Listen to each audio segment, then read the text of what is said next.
Tu es la 20e partie à testament avec le frère Caleb, à qui j'ai dit bonjour papa Caleb. Oui, bonjour maman aussi.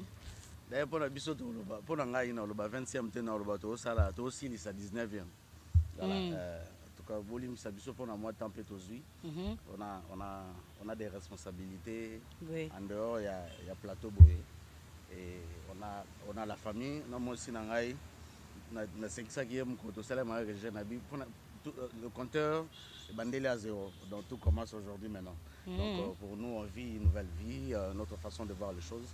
On passe le temps aussi en famille. Donc pour l'Imbisabicho, et surtout, on passe aussi le temps beaucoup plus dans ma bonne délit au lieu d'aller un peu ailleurs. Entre pour l'Imbisabicho, maman n'a pas une occupation, mais azapeka na ngai pe pa yamba. Donc au TV les espace il y a banana zambegnoso. Et je pense qu'il y a pas émission. Te ba on siko bali etik ezaka yo moko. Bali na ba on de batumsu te ba téléspectateur na bolingi be mitom su te kaka papa Caleb Nzambe. Kolosunga balika yo soki toyoki Paul photo yokape Pierre photo yokape Mathieu photo yokape Jacques photo tanga nyonso photo tanga pe Deutéronome, c'est très important. Et on est au sali ensemble la Bible quand on a ma partie à connaissance c'est dans mutu mususu alors il y a la connaissance eleki ya ngai eleki ya biso et permettre même ngape soki na landi mission au maman na sa mbi mutu mususu na ba ça peut quelque chose. C'est très important, c'est comme ça qu'il faut en abiso et coco là. Donc ils ont espace na bichoté pour toi bateau tokoleka. Voilà, c'est ça. Voilà, merci beaucoup papa Caleb. Et c'est un moment yo semaine où aussi les aïki m'a bé pour na yo vraiment. Souci ma casse mais nzamba salingo. Merci beaucoup na profiter peu parce que na lo bango pe na TV pour de Congo pas mena saki lo mo bona et ko pour risquer ça t'en a pas tindiki à sali yango. Tant na saki bala na côté mo banyo. Hein? Naïpsaki batango bopianga un mois, 2 mois, ça n'a moins intérêt. Alors on a zaki menacé na moi pour manyongo, il y a zaki 200, enfin on a foutu à 220. Tant moi délai l'équipe, nandimi dans 250, naïpsi le 15 février, mais le 15 février comité, je lui ai débarqué avec des policiers en civil et je me suis retrouvé na Boloko. Voilà, bon, na benga Boloko tellement garde à vie. On a zaki gal bossa au PG, je fais des états même comme menacé. À ça la mission à mbongo opesa ngai na okeleka pe mission na lobaka za nyongo na ngai bon nazana bongo bongo batikali moi 4 au dans ba téléspectateur ba kamate so ba moni mutu mo abimi kuna sala émission papa Caleb ba nyongo ni na sala raté na côté mo nyongo pona resur libala na ngai et parfois peut-être mon batou mususu bazaka na intention à nuire ça peut arriver et ndeko ya okeleka na bo sepela kuta ya mbaye po ya biga ba vie sur papa Caleb ezama mingi azana nyongo na ngai au moins pe comme pe atebele. Alors, en tout cas, bon, je me débrouille par la grâce de Dieu pour nassi ce banyongwana. Pour dire que le bien biso torodé faté torodé fils mais bon. Nzamba sala bisongolo. Voilà, mais maman n'a pas bien ga siliki to si son kaka. Maman na bi oye a soutenir yo ou remercier te pona nini a siliki lenga makasi mamu zolanda biso na Londres mbote na na peso mboto pesa ekombote. Na esa ko na ko esa papa Caleb moni nga bomba te. La vérité, rien que la vérité. Naibisi papa Caleb, maman moi benga nga si qui makasi. Merci beaucoup na maman je vois qui message par maman si tant toujours sur la émission. Nga nazana likia ke pe nazana makanisi ke maman pesa ki nzambe pesa moto te. Et ezalaka ke OK kozwa oui na ke kozwa. Nazui oui. Moi je pense qu'il fallait pas peut-être nasala soki nini après moi je nayebi ko pesa ki nzambe et moto yo ko banda ko rappelaka ke osalaki bolamo ya sengi yo na makomi na ese nzambe.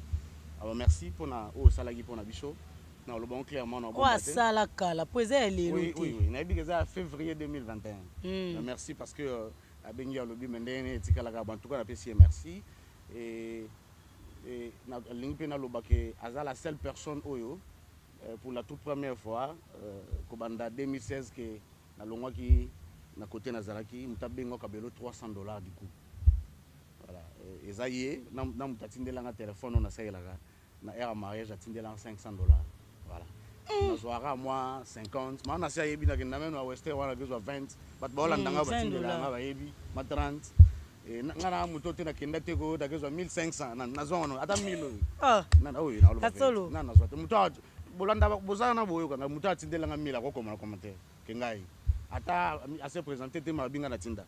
Moi, je pense que je me débrouille avec ce que je. Mais en tout cas, on merci parce que ça a plaisir mingi. Que nazo ambon ndengwa ezaki belé franchement. Ah nzamba sunga ko bataba 5 ça ba 1000 nzamba sima mtema no boya ko. Toke babiloko na ba 1000. Ah. Yo to sera déjà ça. Yo komata ba 300. Eh. Ngape mutu mwa pambola ata 300 ko. Vraiment. Nazonga ta. Ok, donc moi dans la vie, maman, c'est ma chanson. Eh, non, non, non, Nabala, Moutou attendu le téléphone, papa Gaël, Mwambana, maman Mars, Babingana, moi, Sinangai. En tout cas, pour la contribution, il bala na 500. Ah, ça l'a bien, Makasi. En tout cas, ils ont un bon agence dans le monde qui n'a pas payé. Ok. Mais na zoka, oh, je suis tout ignoré, t'es pas bon sur le bar. Comment on y aurait biso? À zoka, on a 150, 70, 80, $20.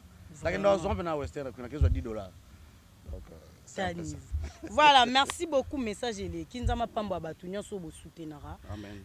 Nzamba Pambo en tout cas Pinzama Pambo Abato ba pesa rapport à pesa lobité. C'est important. Ko pesa papa Kalebito pesi oyo yebisanga te. O pesi ngoke sa papa Kalebité. Wana no zana oloni kwa mabanga. Quand tu donnes koto yeba te c'est comme ça. Et tikali secret yo na Nzambe. Wana tanga likangutango ozo rappeler Nzambe. Au respecter règles, principes. Nzamba pambulu. Mais yo pesi yo robeta suli so na pesa kaye. Ata yo mobibe lobi bongo tin. Nzamba pamba bato ba pesara ba lo barate. Et puis nzamba pamba bato ba continuer ko pesa. Et c'est important. Nzamba osunga binoto senga te.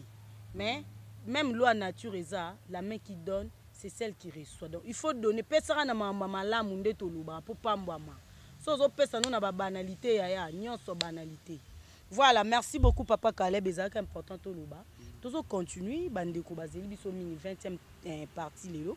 Yo bito continuer au 19e partie, pas de problème. Toko ba bon. Impressionnant par rapport à 19e batu ba bengi yo ba menace ba pour mambolo ba kezaki tema makasi mingi. Ba menace ye pour ngana ndo banga ya bakangi yo na banga makasi nga binde bakangi boy. Kuna ba bimse dossier au Sara Testament 8e partie. Ali bo bimse miso bo benga Nancy se ngape na kei. Ngape na banga ki. Ezaki pe moi bo bangi nanga et madame nanga ça le plus vite que possible dans Lukambongo rejoindre biso. Heureusement qu'on a fait 2h30 et Nangolu ya Nzambe au PJ on ensemble ça biso ba yebene ngate mais le ezaki na bureau à la police maman policière mo azaki wana.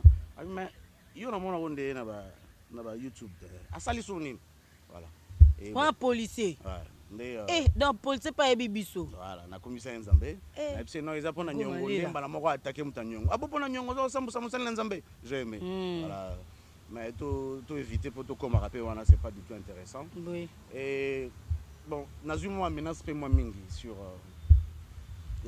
Amina sur Siranuka pona nini bon. Ce n'est que normal, on est là pour ça. Et Moutamayele, Azamuto, Sokazo Sala a posé des conséquences. Donc, biso te bi conséquences dans votre bi que tu as menacé, tu bi que tu as na mokilo vérité, bat bazoli ngangoli souté, bat bazoli ngaming lokuta. On est là pour dire la vérité, rien que la vérité, et ça nous fait énormément du bien. Tu bi pe que ça la bateau yo, azolo ba vérité. Ou azolo ba neza solo, mais azolo sala que solo wana et ça la considérer. Donc, mais nous allons faire l'effort vraiment de dire la vérité et de faire en sorte que solo en paix et là tabicho parce que c'est important.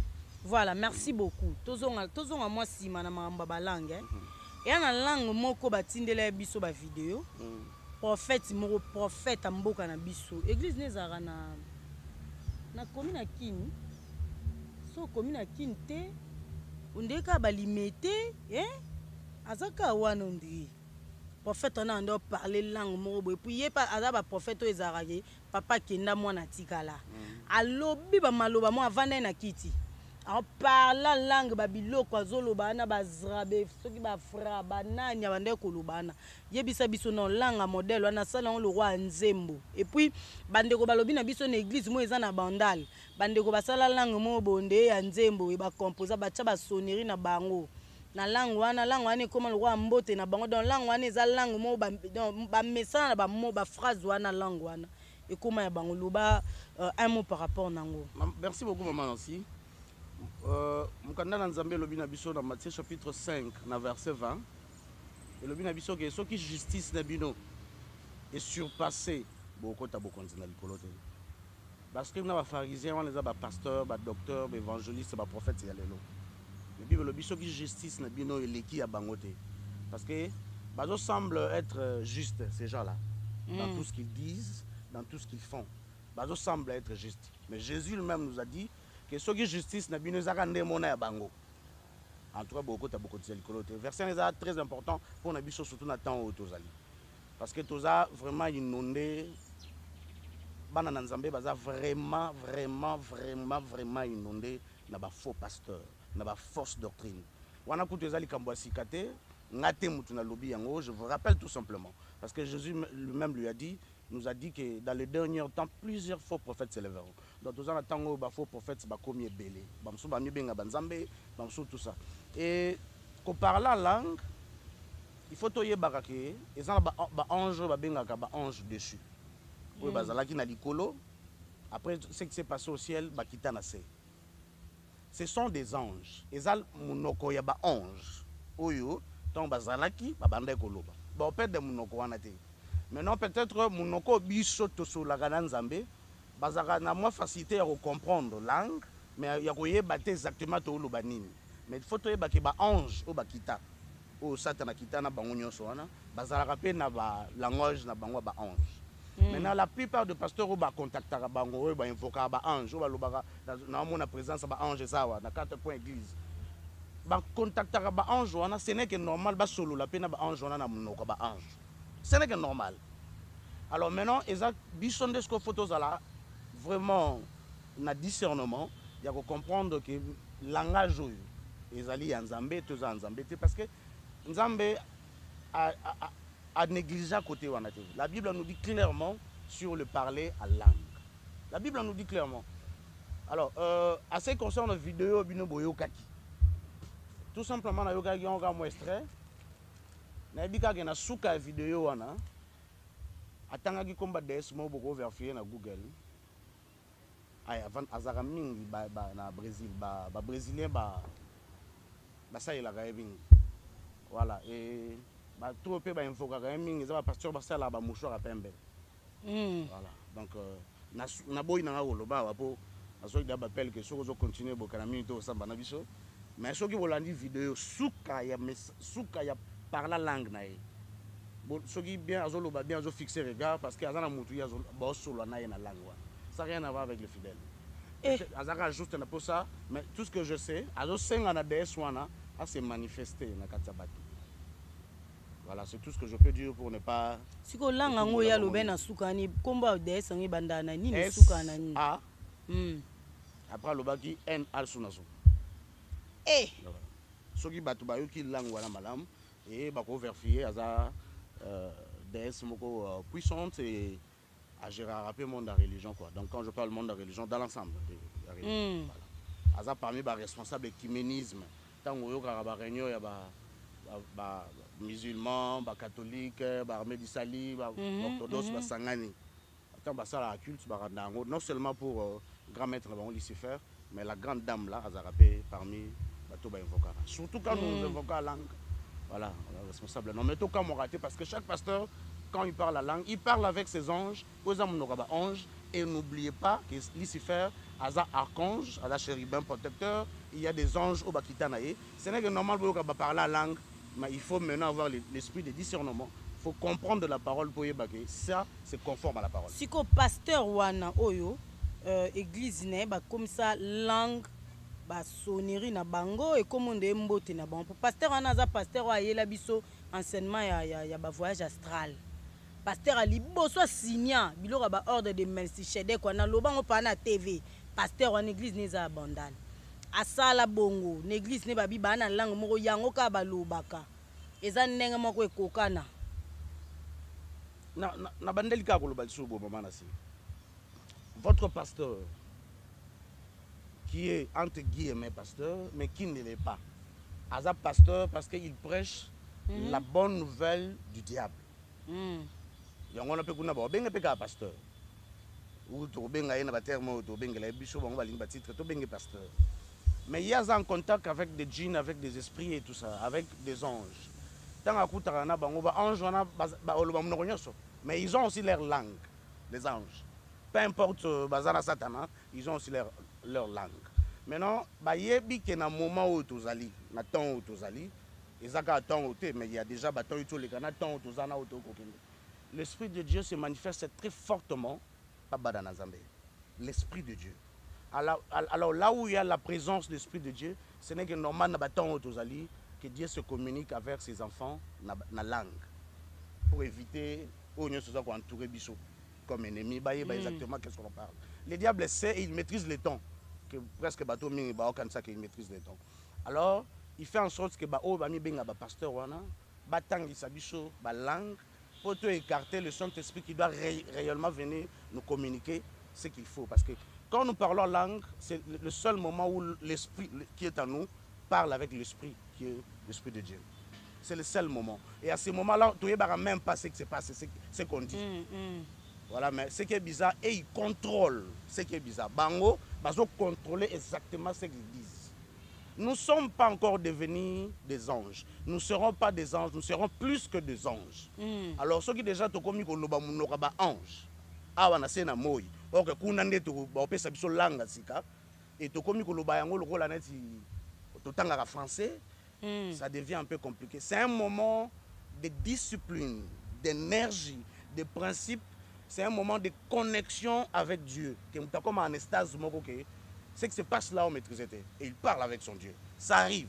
Et Dieu peut parler, peut se manifester dans une église comme ça. Mais ce qui est commis, je peux prêcher en langue et on m'interprète en langue. Dans une vidéo, Bali. Et en plein mariage, moi ça parle la langue. Et le diable a fait en sorte que tu vas comprendre que ce n'est pas Dieu, c'est moi. Il a suscité les gens de commencer à parler la langue comme il y a une mission sur le podium. Et quand ça matin intercessé à Bali, le mobile Chika Baba. Bon, alobi nini? Indemana. Alobi nini? Bando c'est pelanini, bando nini? La Bible nous dit à ce moment-là, il doit y avoir quelqu'un qui doit interpréter ce qu'il a dit. Mais les gens sont... Ce que j'ai aimé, le diable a suscité les gens pour prouver que ça c'est moi. Ils ont commencé à donner de l'argent. Et le fondement, il y a une blague dans mon banzambé. Obi c'est que tu as aimé. Ou dans yo c'est pas non. Mais pour comprendre que ça c'est pas Dieu. J'ai aimé ça. Ah, est-ce que tu vas comprendre pour m'en faire un bon ani zara? Que sur des millions de personnes dans la vidéo, même à 2 ou 3 personnes ont compris que ça c'est pas Dieu, ça ce sont des aventures. En tout cas, je me suis dit jusqu'à ce point, dans le moment où vous bala. Bon, tous ont quand ils parlent la langue. C'est toi qui es bon pour te condamner.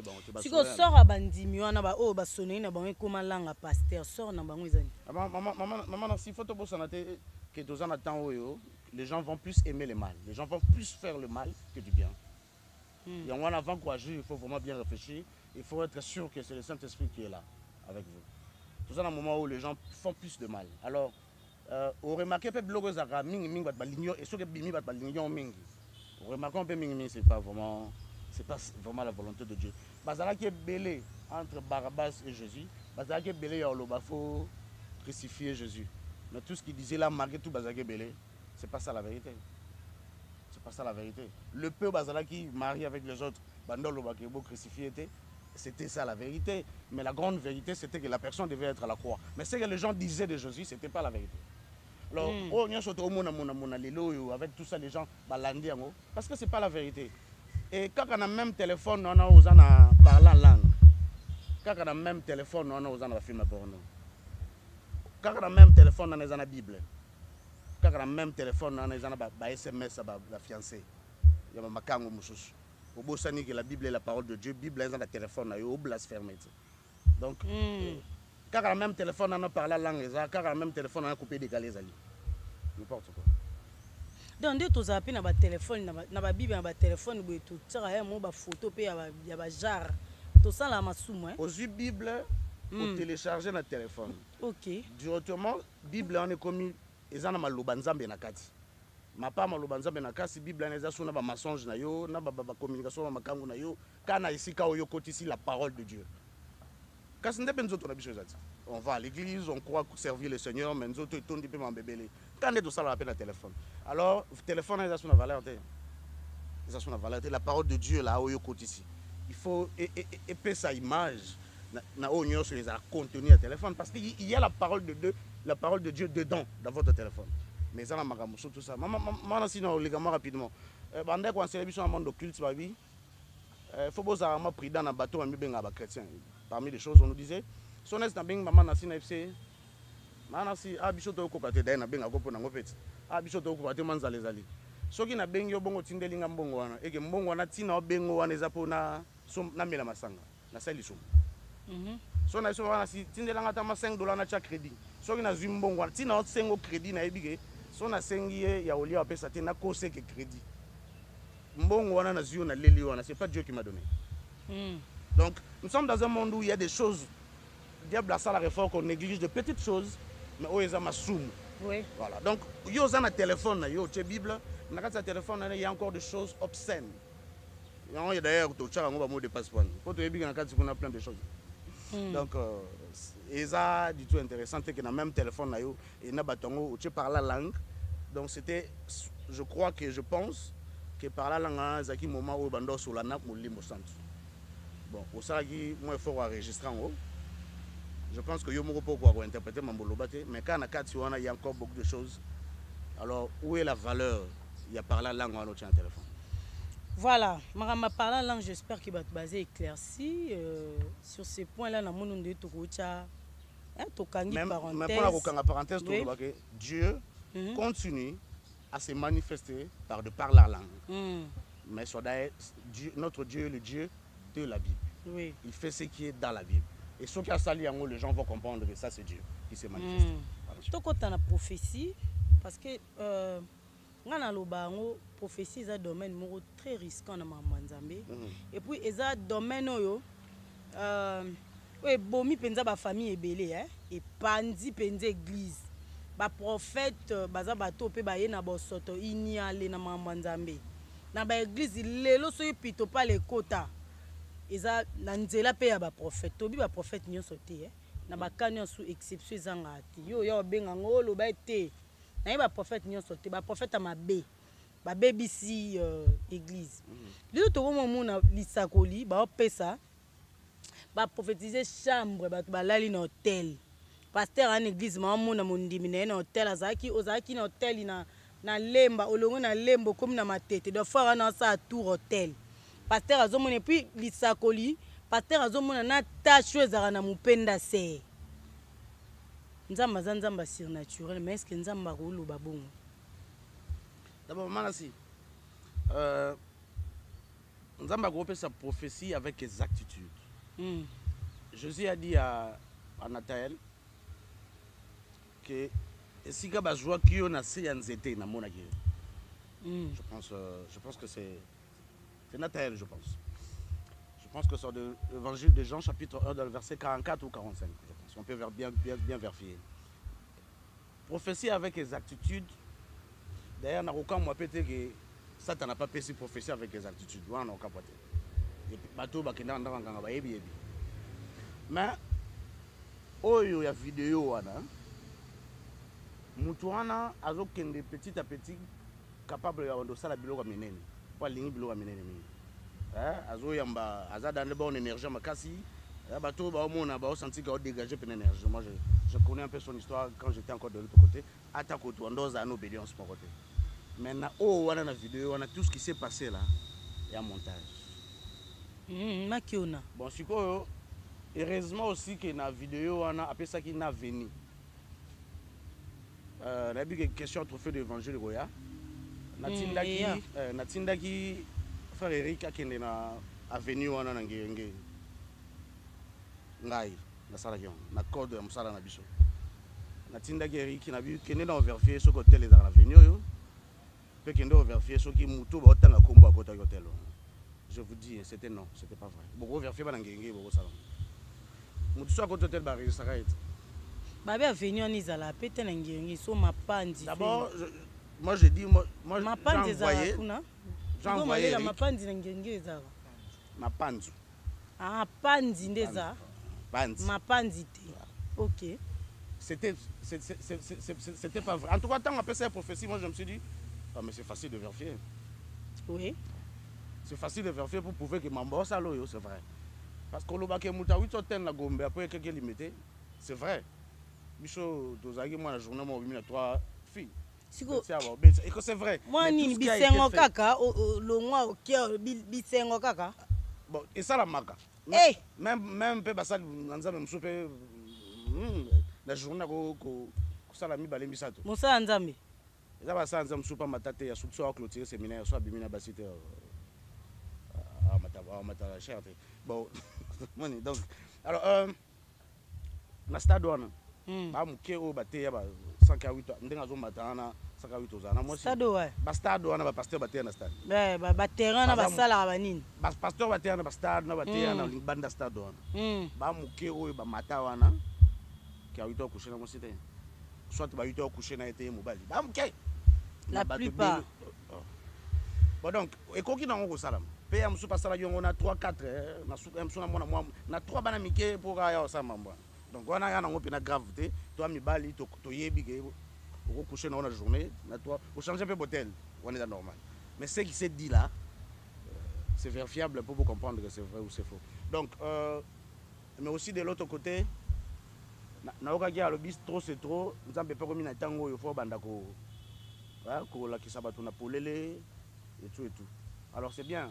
J'encourage aussi c'est que au papa biso ko jeba ka sala pa ni tomber na sara. Parce que là on commence maintenant à dévoiler les gens, même Dieu le fait dans la prophétie. Alors c'est une bonne chose. Mais oh les gars na ndimité que on exacte que na ndimité. Mais tout ce qui s'est passé là na yebi que ma qui on a été moi le mot bien composé mais d'ici là, vous allez après que bon, ça l'en plus que ça et ça va être la vérité. C'est tant et c'est vrai. Maintenant, nous ne pas ça là qui n'a pas on a tous les côtés mais je parle de où on a bien planifié, bien composé parce qu'aujourd'hui tout est possible. Voilà, si ce qui mutazui lisakoli pour comprendre to oyeba que professeur est nzambe. Mutaro e bandene. La Bible nous dit de ne pas rejeter la prophétie mais de l'examiner. Alors, examinant par rapport à la parole et en posant la question au Saint-Esprit. C'est la meilleure des solutions pour que que prophétie ou Zambé. Donc, ça doit être conforme à la parole de Dieu. Si ce n'est pas conforme à la parole de Dieu, ce n'est pas la prophétie. Les appels à la prophétie. Pour que prophétie en Zambé, il faut prophétie en Kokisama. Voilà. On reconnaît un vrai prophète par la confession. Je sais que c'est comme ça. Voilà. Mais nous n'avons pas au bala. L'année prochaine au bala. Comme l'année prochaine au bala, il y a été et l'ongoli peut-être que professionnel à solo. Ouais. Et ça passe dans le même soukou taloba. Ngana moni kingani alunga na bokonzi. Ikokisa mite moni akima même TV. Na mona maman prophétesse sumaloba. Mutuman dans sa théâtre pas Bouyombe gauche. Maman loba soki soka kufi nati ngana tiki tout ça. Moi je pas aimer na ndenge abunga na télévision. Je comprends que ça te azongela. Voilà. Mais je pas aimer na ba moment wana ndenge abunga na télévision. Si elle est dans le Seigneur, à quoi bunga te faut ça aider. Elle a parlé dès la part du Seigneur. Et ceux qui tendent c'est le même Dieu qui a dit à Abraham que le ko sali bo bana no ba okendo na bo pendant 400 ans. Mais après 400 ans il fallait encore attendre c'est inexplicable quoi. Donc kas nzambe pe mtalaka ba na Israël kana ka yependa salari ba msuba kota teza nzambe azana makamna yo eza inexplicable ça peut arriver kama basala basanze musuto nganyati bongo simbite abungi na TV akumina kubanga kopesa ba prophétie. Non, si c'est Dieu qui t'a donné, si c'est Dieu qui t'a révélé, continue et là-bas que moi je fais que mon travail. Même après au Koufi, professionnel Kokokisama, les gens vont se souvenir qu'il y avait quelqu'un qui avait dit ça. Mais bon, il a eu la profession au Tézalara. pas Caleb nzamba l'accent on a bitumba on est prophétie hein on a raison que selon nzamba l'accent on a bitumba bon bitumba c'est notre vie de chaque jour c'est jusqu'à la fin de notre vie que aussi l'apôtre Paul a dit je combattis un bon combat j'ai achevé la course donc yo sanga que nzamba bitumba après ubandika nzamba l'accent te lobaki wana nzamba l'accent te autoyé biso en général que notre vie même George Bush même le président Félix Tshisekedi nzamba bitumba chaque jour tout ça. Donc, la vie est comme ça. Mais il y a des prophéties, tu sens que ça vient réellement de Dieu. Il y a des, voilà, ça vient réellement de Dieu. Même si Kokisa Milte, Moussa Nzamba, Lobaki, Namona Boé, Namoni Angote, c'est un faux prophète. Non. La volonté de Dieu peut se faire. Nzamba, il y a Koloba Boé, mais Nzamba Sali. Azan Zambe, il est souvent. Et Bassan Nzamba, Basala Bongo, Satana, Mekarabino, Pamingo, Mona Bena Gondi, Mekoué Sami, on a l'église de Kaouki. Si ça venait de Dieu, c'est bon. Mais si ça ne venait pas de Dieu, bon. Assumez, ça va. C'est pas là que ça la moi deviner tout tenté. Si bien en côté, aux appels dans les sauter. Mais il réveillait pas que côté on a aux dans le faux. Mais on a l'obité que la prophétie nous sur ce qui est 8 ans. D'ailleurs la Bakouk nous dit que à tes 8 ans c'est là en haut et quoi que ça. Donc côté prophétie c'est ça. Mais où on dingue comment on appelle ça Milano non mboka na biso. Ah voilà c'est au laticulote, sous-culotte, tout ça. Moi, je pense que ça n'a rien à voir avec la parole de Dieu. D'ailleurs, dans le temps que nous sommes, la prophétie doit plus, les prophètes doivent plus nous expliquer le temps que nous vivons par rapport à la Bible. Quelle est la volonté de Dieu par rapport à ces temps dans la Bible? C'est ça. Et ça, d'abord, ça là, il y a prophète. Dans un moment où il y a des gens expliquer, ils sont dans un hôtel. Ça. Vraiment. C'est compliqué. Tout béton, le soleil à Zaza. La fois passée, au Pesabiso Komba Zaza, au Baza de Moa Kanga, ma bonne de là-bas. Après ça, va tout le monde découragement, nous sommes la bouée, à check kilo. Moi, Lukanzam Bezate. Naina e Bazaza, nous suko, à opérande nipo. Ce que Zaza est moko. Ce qui est na 10h30, on a eu décision à prier. Il y a une maman Zolanda, par exemple, en Autriche. Il y a na 10h, et on a qui peut ensemble, il y a qu'on eu pour ensemble, mais lourdeur est là, ting est là, tu payes. Si vous Zazango, n'habite so au comprendre n'en Zazango est omniprésent. To Zazango zaka moko si quoi doit moi à Pumba qui à côté expliquer bisono Zazananda travailler. Merci beaucoup, maman. Satana, on a le lien un peu simple pour comprendre que c'est singe. Singe, c'est que singe, mais singe dans le sens qu'il y a copiaka, on y a son mon akapanzambe. Zaza a esprit. Tant que déjà dans le esprit, l'esprit a une limite d'espace. Voilà, donc il n'y a pas de limite, il n'y a pas d'espace, il n'y a pas le problème de temps. À part le temps qui est déjà bien fixé par le Seigneur au Soukana Barogoza. Mais pour le moment, ils ne sont pas dans ce problème-là. Donc c'est capable que Zaza Zalawa, Azalakuna. Je le dis dans la Bible, Jésus, après sa résurrection, plusieurs personnes l'ont vu. Plusieurs personnes ont vu Jésus au même moment. Donc au même moment, la Bible dit tellement bien, beaucoup de personnes l'ont vu au même moment. Donc, abandonner les disciples, voilà. Et c'est un problème de l'esprit. Donc dans le monde des esprits, c'est faisable et c'est tout à fait normal. Il n'y a rien à craindre à ce niveau-là. Dans le domaine de l'esprit, en tout cas, il n'y a rien à craindre. Mais le problème maintenant, Zaza rappelle na ba démon na ye. Voilà, Azape na ba démon yaye. Oyo atinda ka bango na mission. Je dis bien dans l'émission na biso yité koleka que Azaka na 6660. Qu'est-ce que je dis? 66 600 démons. Voilà. Excusez-moi. Alors, Oyo Bazaka na sous autorité na ye. Donc ce n'est que normal, pas qu'il y ait sala musala. Et les esprits nous contrôlent. Et bon, quand je dis nous contrôlent, même ils n'ont pas la facilité de les atteindre. Oui. Voilà. Donc il est partout et au même moment. Voilà. Et dans Bessika Yazalité, il a ces démons à lui. Parce que dans le émission moko na ba venir na mission de tozalaka ils sont responsables il y a des sorciers ou aza mutu mais il y a peu ça rapport na o aza démon ou aza mutu te az esprit et dans mon kilipé tozali na profiter pe ka na loba ba démon ba sala o nzamba sala nandini que babota ndenge Yesu abotama ba démon pe ba bima bongo belé na mokili. Bon, peut-être ya bango ezali te que sans moisi sans mobali mais bango ba salaka ba phénomène on habite soit parce que ba expliquer rabido ba vraie réalité ya ba femme na ba mari de nuit. Na monaka séminaire moko ya ba femme na mari de nuit na bina ko dans na pe la ke kuna ezalaki plus pour ko passer temps à prière ko benga na bango. OK, il fallait d'abord qu'on nous explique exactement. Bon, moi je vais juste vous expliquer ce que j'ai appris là-bas na mon pousser pour c'est aussi important ko pesa moi détail plus sur le démon ko bengi zaza tozaka na bato mosusu tozaka na bango na bandako tobengaka ye yaya tobengaka ye leki tobengaka ye noko tobengaka ye mpe papa aboti bana mais en réalité aza démon baza na poso ya moto. Oui, je vous dis la vérité tolobaki mama bani mi ange mi démon là ça n'a rien à voir avec là ce sont des esprits un peu supérieurs. Moi je parle des démons ou tout ça kana bango tout ça bazaka beaucoup plus bana oyo babotamaka bomona ya abotami neti mwa kisimbi neti mwa mongol la plupart bato baboti bana bolanda ngai ba Grégoire moni bana papa na mama azokama tosimba kisi te tozana baparte ya satana te toboti mwana boye ndenge nini ezalaka beaucoup plus bana wana akola bongo neti kizengi neti akomi ntina 2 ans 3 ans ozoloba te après tout d'un coup ntango akomi na 12 ans 14 ans akomi motu normal. La plupart de ces enfants là sont ces monstres de ba femmes de nuit aux olali aux olota lokola aux sa relation sexuelle na mobile.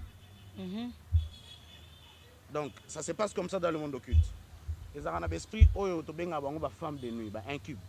Na ba esprit oyo to benga bango ba mari de nuit ba succube. Je pense que dans le monde spirituel c'est comme ça que ba benga bango. Oya femme de nuit aroya pas na pèse exemple. Je dis pas que c'est comme ça. Oya mari de nuit aroya pas maman Nancy. Accoucher na maman Nancy. Maman Nancy wasala rêve ndega bolandaka wana. Oyo ya mwasi aroya pas na ngai par exemple boye. Accoucher na après ba okende na monde na bango kuna ils vont se coupler. Sima oya mobali aroya arozonga pas maman Nancy. Accoucher maman Nancy atiki sémence na ye. C'est comme ça que moi nana gobotama a na partie na kati na l'esprit. Il y a des démons et de l'autre côté on a la moto.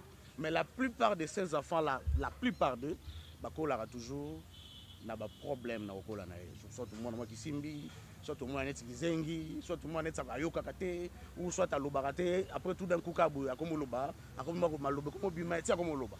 La plupart de ces enfants là sortent comme ça. La plupart je le dis.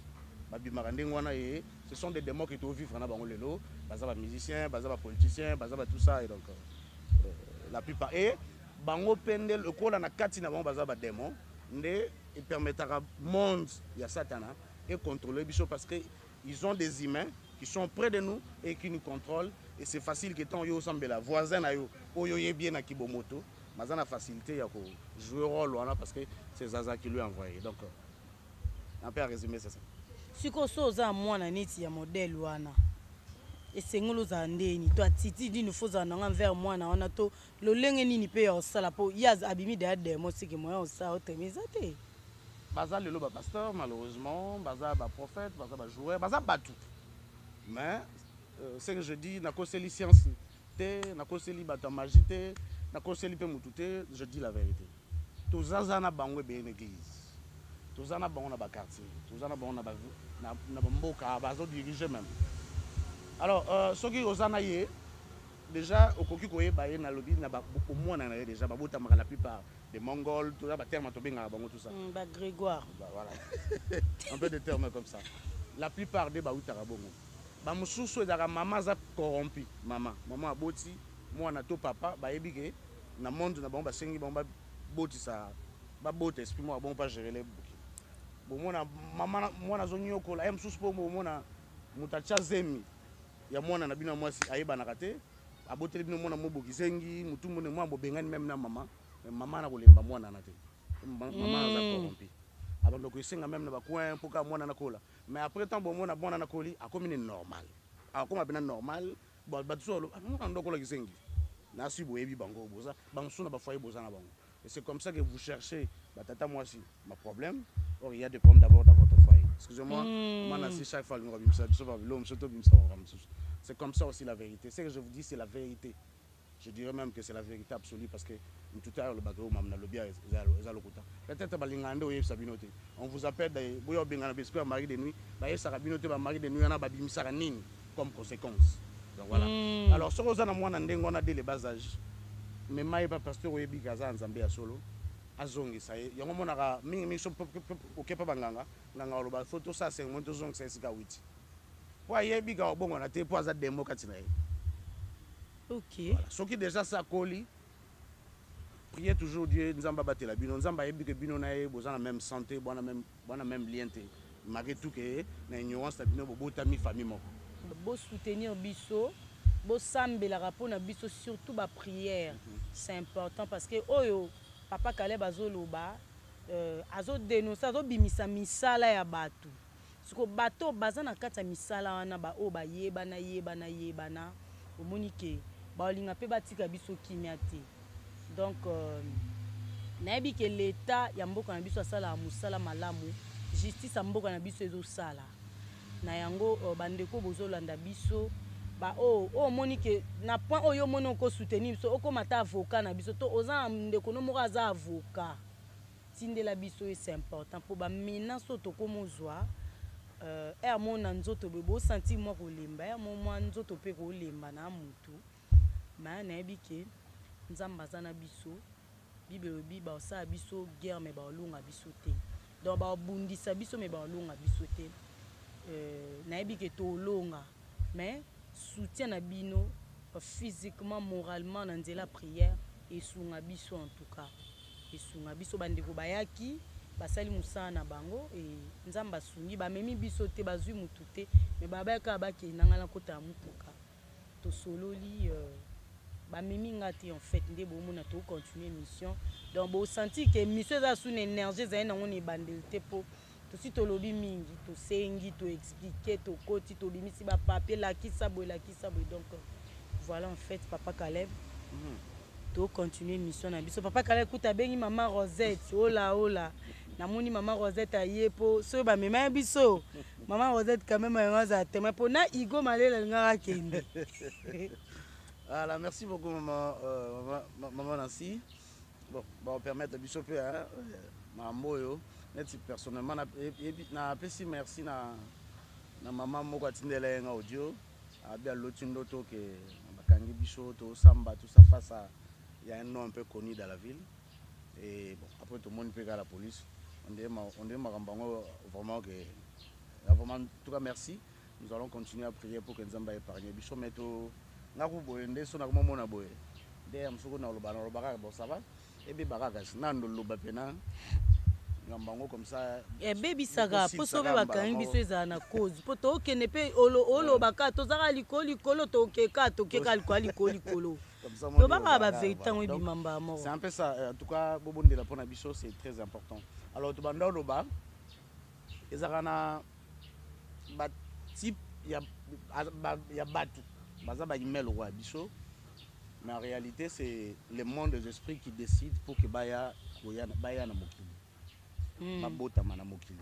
bazala bato et peut-être mutakoloba ke bobana na est-ce que bazaka ba démon ba toyebi ke balobaka même bantenne tout ça ba communication et affectera ba enceinte yango ba bimaka na malformation et c'est bien si la science ils ont prouvé biso ndenge wana que bantenne on ekoki ko bebisa alors soki bantenne on a ba rayon on ekoki ko bebisa ko pesa malformation na mwana boni na monde des esprits donc c'est possible que moi na moko koya la plupart tous ana bon ndako hein mona abotami lisu moko ezanetsema na habité soit bien ceux qui ça tombait langage un peu kilo c'est ce que je disais avant que baya ko katabicho donc tous ça bana ndako et si vous avez des cas comme ça il faut prier le Seigneur parce que la plupart de la famille oyo diable ciblaka que dans telle famille ils auront un fils ou une fille oyo a déranger génération boy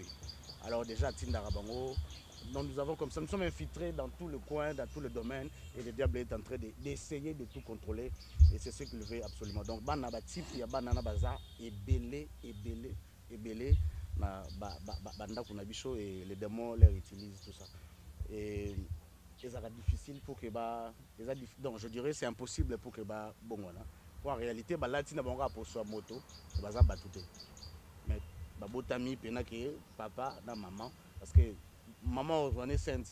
Il y a 8 ndé na 8 loba il y a mari de nuit mais aux ala suite que papa bas ensemble non voilà. Mais après la basso yo azaka na na mobilité ba tomonika tout d'un coup a juste mise même ballon pas e banité. Ba tout no me yo na ajo yo bo c'est mesure et mu ko na on te voilà. Bon na robota mwana moko tina 8 ans me mega na mukongo. Mais après un temps mon pas okufaté, il devient un homme normal. Et la plupart des cas, ce sont des enfants comme ça. Et ce qu'on a na kawana na ebi que belé ba na ba kawana na ba famille tout ça. Il faut vraiment prier le Seigneur parce que le danger qu'on doit craindre est en permanent. Et la plupart de ces familles là, et ba famille moko yo na kati na bango, ils en étoile moko ils en a l'eau moko est propulsé bango mais malheureusement que ils ont un problème. Et na linto bakisa ba topé ba botaka bana ndenge wana ezalaka ba oyo ba se masturbaka ezala mwasi ezala mobali. Ba sema soana tant salaka yango en dehors ya bato ba se masturbaka pour avoir conscient qu'il faut que je me masturbe pour l'honneur à pour n'avoir succès. Mais ba oyo ezalaka à côté douche moni eza pratiquement biso ba oyo to bizambete na kibu jeunesse to lexa ba moment. Alors ils à la base ces animaux tant au se masturber tant au superman a eu quoi il a ma belé et tout. Alors et quoi il a ma belé physiquement mais spirituellement c'est récupéré et on va il y a un homme de multiples de démons et pour nous contrôler donc tout ça et bateau peut va se masturbaka et bien là bateau ba milo bara mais ni suna simbi mbongo na ko regarder mbongo on a été même si na salle d'affaires même si na salle commande il y a logo mon Turquie à marchandise à $100 000 mais non c'est retrouvé qu'à na banda salle activité boy et ça tout simplement cause non pèse à la il faut vraiment bien revoir il faut prendre le temps d'avoir un bon pasteur vraiment tout de là où ça la délivrance à Malonga parce que la plupart bateau va se masturber à la base ces amis Bali ils ont des difficultés à côté d'Andara Mabala sur Bali divorcé ils ont toujours des problèmes cause dans les alara esprit on a ni marabicho de se masturber donc c'est un peu ça où le bazaza il contrôle un peu toutes ces choses là et n'a habité sur doit perturber sur l'émission mais bon on est censé de le dire il peut ça bien franchement te olonga zaza olonga biso te semblable opena no bien sérieux olonga biso te pour menace peleki sikoyo ndenge olobaki alobi bato mosusu bakendaka kutu epa nganga bo expliquer ka mwana na mwa nganga alobi azonga place auti donc c'est que bafamille oyo mpe baza na bana modele wana basambela nzambe azwani molimo na bango bakufa bakende po mwana bongo akokola mpe te te na 8 loba ke bazaka soki komi ba 12 ans 13 ans omoni pena na forme oyo ezali ya kizenge bungi mais semence etika na kati aza esprit on a nzoto elati aza esprit na kati ya na bidon fo osambela batonga voilà so mutu mosu alobi non c'est faux mais nalingi koyebisa ye nana yoka te nana mona te esprit mo ekoti na kati ya nyau esurveille ndako alors soki ezwi forme wana ekozo mpe forme mutu esprit wana ezo gérer mpe donc toza na bango ebele toza na bango vraiment ebele et bazaba oyo ce sont la plupart de ces enfants là nde ba créer ba phénomène ujana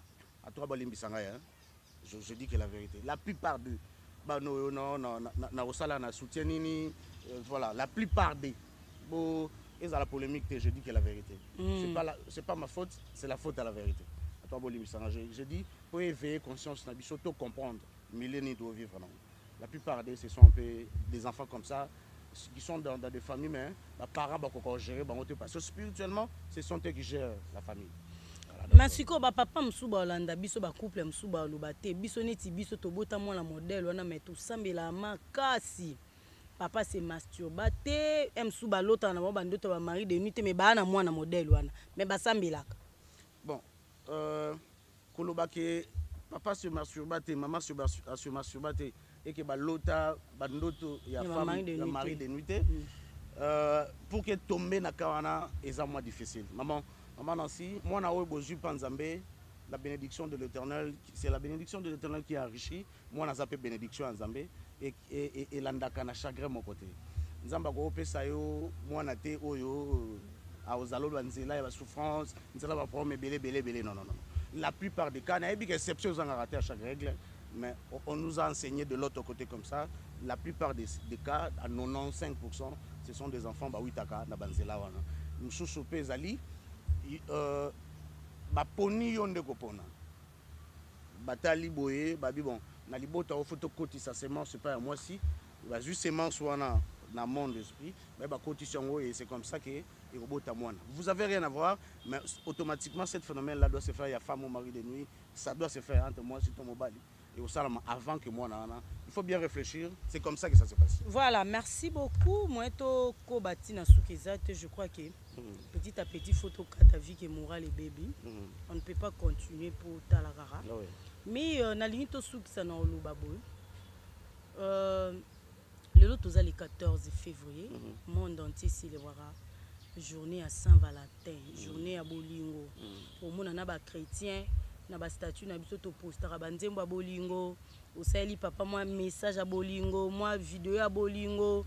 Est-ce que tout ça va dans les bons, tout spirituellement, ils ont un impact Saint-Valentin? Je suis d'abord l'esprit va vivre à na makilate. Va vivre à na chair humaine. L'esprit va vivre à l'adoration et abattu. Quand les gens adorent, quand les gens sont dans l'impudicité, quand les gens sont dans l'ivrognerie, quand les gens sont dans des débauches, c'est ce qui fait vibrer le monde des esprits. C'est ce qui fait que Bazala, hein, voilà, ils trouvent de la gloire et tout ça. Et ça fait ça, c'est comme ça. Et bateau à travers un Satan, hein, les humains, à 100% humains, créés à l'image de Dieu. Nabao va créé à l'image du diable. Nous avons fait autorisation. Et tchatcha date pour honorer Banzambé na bango, pour rendre gloire à Nzambé na bango. Et date il y a Saint-Valentin, c'est voulu par les gens, c'est créé par les gens. Et la plupart, il y a journée en gros débauche, sexualité, ambiance. Ce sont deux esprits, pas qu'un esprit. Ce sont deux esprits qui sont derrière tout ça, qui nous animent. Et tout ce qui se passe aujourd'hui, ça va leur donner la gloire. Il y a des Van Dissaka qui bon Zambé na bango. Mais le 14, les 14 février, février d'abord c'est choisi par les 14, les dates sont déjà bien précis. Puis ici là, on a 29 jours. Ils ont 29 ou 28. Et c'est choisi les 14 parce qu'il y a des dieux bien précis. Ariel, voilà, de bien précis qui récupère toutes ces gloires-là. Et après, à Kosongi Sayango, dans le mois de juillet, et pas la grande dame à Jézabel. Et Jézabel va maintenant rassembler. Ça va ça qui va s'émasser dans le journal, le hôtel, la baba, et tout ça. Et pour que y ait encore l'esprit, il y a grande séduction dans Mokili. Et vous allez remarquer que les Langandais au Kabatolobago, tout ça. Parce que ces changements-là des saisons de pluie, dans la saison sèche, et Zaka, dans la transmutation un peu spirituelle et salamaka, et la grande déesse, ils prennent place maintenant en donnant tous les esprits qu'il faut pour que l'impudicité matana moment. Donc les esprits vivent comme ça. Ce n'est pas une journée de Dieu. Nous colonions ce Nzambé. Mais il y a des dates bien précises pour les occultistes et que nous devons faire très attention. Très attention. Et j'en profite aussi. Ceux qui vous mariés et que vous décidez la journée le 14 ou le 8 mars, vous avez la relation sexuelle, il faut vraiment beaucoup prier pour que vous la bicho, ce sont des esprits. Bandoba. Ce sont des esprits. Bazar un rôle beaucoup plus spécifique et ça a vraiment mal Donc les 14 les 8 mars marié pour faut toujours prier, faut tout remettre dans la oui, le monde est à l'emprise du diable, c'est ce que la parole de Dieu nous dit. Et juillet c'est à l'honneur de Jules César, octobre c'est à l'honneur d'un roi, et mars tout ça ce sont des esprits, c'est le nom des esprits. Donc tout est à l'emprise du diable, mais à ne pas oublier que notre Jésus est mort à l'an 33 dans le calendrier romain. Donc, malgré tout ça, mais Dieu opère dans ces dates-là parce qu'il est au-dessus de tout, il est le Dieu suprême. Voilà, moi, quand je porte la République démocratique du Congo, à Boulissi, moi, pasteur, un mot par rapport à moi. Bon, d'abord, d'anticiper pour garder l'image aussi, bien sûr, dans quelques temps, en vérité, c'est là mon colonel Kambouté. Batu ba okanisa to batu bazomona ke batikile une grande responsabilité et kakosa la plus. Moi je vous dis kakosa plus te nandi a cause charge wana te charge wana papa nazala nango bapesa ki pa papa na été papa ne moko boye atikila ki été ezaki charge moi soit qui na chambre moko bien donné et comment ma ki te ye fa pesa ngol sou mwana voilà. C'est l'église et comment va supermarché na bango, il faut laisser ça à l'enfant et c'est bien. Bible peut boiter que moi na azala papa za levi moi na pas za levi. La Bible boyi en côté mais moi je vous dis que ceux qui bozo kanisa que moi na ça encore plus, je vous dis que c'est faux. Papa a beaucoup dégagé et il n'est pas en mesure de continuer à dégager encore de l'énergie qu'il avait, parce que ça commence un peu à diminuer. C'est quelque chose qui est dans le bas il y a très longtemps, que ça va diminuer. Mais c'est passation de pouvoir et Salama qui déjà dans autre chose. Et Jacob déjà Yaki, en se déguisant, comme Esaü, ça suit là. Esaü n'aura pas grand chose. Bien sûr qu'on stabilisait, mais petit à petit, après la disparition à papa, petit à petit. Donc papa Zokende pour nous c'est arrêt de mort mais sur le plan spirituel il n'est plus en mesure de dégager, alors il faut un remplaçant pour que Azwa charge ça montre aussi la suffisance que départ est très bientôt. On a niveau comme la robon ané mtématé papa hein bon si tu as un problème moko et belé abatu ceux qui va comme la connaissance sur ça na commis ça na batu ba on ba yeba que bazana la vérité batu ba na nzambe ba na lokuta. C'est ça. La plupart des bateaux bazara satana et belé baye barake ba oyo ba bele la nzambe ba lobaka nzambe ya solo bangonde bazana bolili ba o bangonde bazana lumière parce que bazara na connaissance moko o bango ba kanisa que connaissance on des vrai. On vous dit dans tout le détail et vous en bonne que c'est vrai. Et de l'autre côté aussi na ba niveau ya saeli mamakambu. Il faut pas promettre paradis ya satana. Au satana pas promettre ciel où on vivre na yo zala na yo nzambe. Bon peut pas promettre bon paradis na bon parce que ba niveau c'est comme ça, donc c'est difficile à l'obagé à bon parce que pour lui il est dans la vérité, ce qu'il fait c'est la vérité. Voilà. Merci beaucoup papa Caleb tokomi na suka. Ba téléspectateurs ba retenir nini par rapport à Maïtolo Beliawa iloba boka bon po tokomi na suka. Merci beaucoup maman aussi. Nani koloba na ndeko moko benga ngai alobi olobaki na première partie ya 19e testament na biso olobi ko mokili okufa na 2030 mokili soit na 2040 pardon mokili okufa te guerre mondiale entre 2030 voilà. Oh ben bon. Na baki pète ça voilà, ça peut arriver que 2030 2040 nous aurons de guerre. Et ndeko olobi ko salamate tout ça et nani ko ebisa que il faut bien lire la Bible, il faut bien lire l'Apocalypse et il faut bien voir les choses. On attend aux alliés, ce qu'on a ignorer qu'il y aura des choses qui vont se faire plus terribles que ce qui a été déjà fait pour préparer l'arrivée de l'Antichrist. Alors, on a mis tout dans un monde donné. Ce que déjà aux autres comprendre, si on a tenté, alors c'est difficile pour vous de comprendre ce qui va arriver demain. C'est difficile aussi pour vos enfants. Il faut comprendre que dans les années 39, 1939 jusqu'à 1945, un homme avec un groupe, ils ont décidé d'éliminer des juifs, tout en disant que ce sont les barbares qui vont permettre qu'il ait évolué. Et ça va arriver aussi très bientôt. Ça ne sera pas que des juifs, mais ça sera au Nord sur la combat Jésus. C'est très bientôt. Le chaos se prépare très bientôt. Le monde va être éliminé très très bientôt. Alors, Kolobake, Nyosone Salamate et tout ça, Les âmes abêtées, vous espérez moi je vous dis, je sais ce que je dis, je sais que très bientôt, nous sommes se réunir pour que le chaos soit dans le monde. Et après, ça va être l'arrivée de l'Antichrist, celui qui va mettre la paix, selon lui, il va mettre la paix dans le monde. Et voilà. Donc tout se prépare très bientôt. Et les alliés sous bassine, il y a Bunga Ngote. Mais ceux qui déjà ont Bunga, moi je vous rappelle tout simplement que c'est très bientôt que le mal va arriver. En tout cas, nous devons nous préparer. Ceux qui ont commis le bichoté, mais la mort nous attend. Nous devons nous préparer pour cela. Je vous dis sincèrement merci à Nabino Sobo, Landa qui bichot lelo. Olympia bichot moi, moral est un peu ailleurs.